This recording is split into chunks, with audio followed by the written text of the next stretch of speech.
მოვადრო და ქართულ ოცნებას პასუხის გაცემა მოუწევს იმ მოღალატეობრივ და ანტისახელმწიფოებრივ განცხადებებზე, რომლის გამოც და რომლითაც საქართველოს ინტერესებს აზიანებს. სწორედ ასე პასუხობენ ოპოზიციონერი პოლიტიკოსები ბიძინა ივანიშვილის გუნდის სახეებისა და ლიდერების განცხადებებს, რომლებიც არც მეტი, არც ნაკლები მათ მორიგ ჯერზე გააკეთეს გმირების საფლავებთან მათი ოჯახის წევრების თანდასწრებით. ოპოზიციაში ხაზს უსვამენ ასევე იმასაც, რომ ეს არც ახალია და არც გასაკვირი ვინმესთვის, რადგან ეს ნარატივი ქართული ოცნების წარმომადგენლების მხრიდან ჯერ კიდევ მაშინ გახდა საზოგადოებისათვის ცნობილი, სანამ ისინი ძალაუფლებას ჩაიგდებდნენ ხელში და სწორედ ამიტომ არის მათივე განმარტებით სამწუხარო ბიძინა ივანიშვილის გუნდის მხრიდან ძალაუფლების ხელში ჩაგდება, თუმცა ყოველ აგვისტოს დღეებში და განსაკუთრებით 7 აგვისტოს ქართული ოცნების წარმომადგენლების მხრიდან პროპაგანდისტული გზავნილების გაჟღერება არის მტკივნეული საქართველოს ყველა იმ მოქალაქისათვის,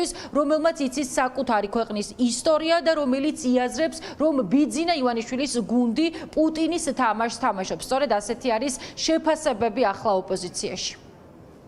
როდესაც ვინმე ყობახიძე ივანიშვილი თუ ნებისმიერ სხვა ადანაშაულებს 2008 წლის ხელისუფლებას ომის წარმოებაში და იმეორებს რუსულ ნარატივს, რომ ფაქტიურად ესე იგი რუსეთს მოუწია მშვიდობის იძულების ოპერაციის ჩატარება მაშინდელი ხელისუფლების წინააღმდეგ, ჩვენ უნდა გვესმოდეს, რომ ამითი ნებისმიერი, მათ შორის პირველ რიგში საქართველოს ხელისუფლება ლეგიტიმურობას უქმნის მომავალში რუსეთის პრეტენზიას, რომ მათ მიერ დამოუკიდებლობის აღიარება ჩვენი ოკუპირებული ტერიტორიების იყო აუცილებელი ნაბიჯი დარტყმას აკანებს ჩვენი ქვეყნის სახელმწიფო ინტერესებს. ორადორი ფაქტიურად ხმა ისმის დღეს, რომელიც ადანაშაულებს საქართველოს 2008 წლის ომში. ეს არის პუტინის ხმა და ეს არის ბიძინა ივანიშვილის ხმა. ერთ-ერთი მაგალითია იმისა, საკუთარი ქვეყნის დაზიანება, როგორ ფეხებზე კიდიათ, თუ ფიქრობენ, რომ ამან შეიძლება ვიღაცის თვალში რაღაცა დივიდენდები მოუტანოს. თავად ეს ვიღაცის თვალები არის პუტინის თვალები და კრემლის თვალები. სხვა ამ სამყაროში, ცივილიზებულ სამყაროში არავინ მსგავს რაღაცებს არ აღიღებს. 7 აგვისტოს თელმა რიგმა საელჩოებმა წამყვანი განვითარებული ქვეყნების, დემოკრატიული ქვეყნების განცხადები გაავრცელეს. და ესენი ცდილობენ, რომ ეს საკუთარი ტყუილი, რომელსაც მხოლოდ რუსეთი აღიღებს, რაღაცნაირად შეგვტენონ ჩვენ, შეტენონ საქართველოს მოქალაქეებს, მაგრამ ეხლა შეუძლებელი ამოცანა დასრულდება იმით, რომ ეს რეჟიმი აღარ იარსებებს და ეგ ადამიანები უბრალოდ მაგ ადამიანების წინააღმდეგ უბრალოდ გამოძიება ჩატარდება და გაიგოვა რატო აკეთებდნენ ამას. მოვისმინეთ გუშინ თუ რა ითქვა კრემლის პრეს-სპიკერის ირაკლი ყობახიძის, ბატონი ყაველაშვილის და სხვების მიერ, ხო? ისინი ზუსტად იგივე განცხადებას აკეთებენ, რა განცხადებას გააკეთა იგივე რუსეთის საგარეო უწყებამ გუშინ. ანუ ის რომ თურმე საქართველოს პრეზიდენტის, საქართველოს მთავარსარდლის, ანუ ქართული არმიის, ანუ ქართული სახელმწიფოს არა, ასე ვთქვათ, პროპორციულ და გაუმართლებელ თურმე ქმედებას მოყვა ის სამხედრო აგრესია, რაც თელმა სოფლიო მიხილა რუსეთის ბარბაროსული აი ამ სახელმწიფოს მხრიდან. ეს არის კიდევ ერთხელ ვუმეორებ ეროვნული ინტერესების აშკარა ღალატი, რომელიც განისაზღვრება მათ შორის ქართული სისხლის სამართლითაც.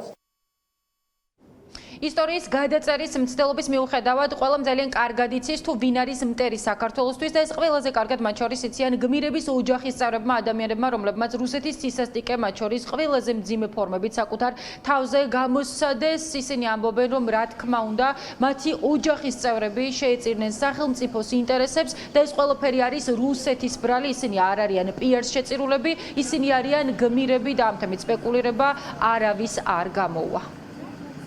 ჩვენი ქვეყანა უნდა დაგვეცვა ყველა მომენტში, ყველა დროს ეს იყო აუცილებელი. ომის დაწყებას რაც შეეხება, ჩემს ოჯახში რომ ვინმე შემოვიდეს მეზობელი და ჩემი სახლის დასაკუთრება, ჩემი სახლის ნაწილის დასაკუთრება მოიწადინოს, მოისურვოს, ხომ გავწევ წინააღმდეგობას. ჩვენ აი ზუსტად ესეთ პოზიციაში ვიყავით ბიჭები, რომლებიც ამ ყველაფერს შეეწირნენ, ეს იყო თავდაცვა და ეს იყო თავის ქვეყნის ინტერესების დაცვა.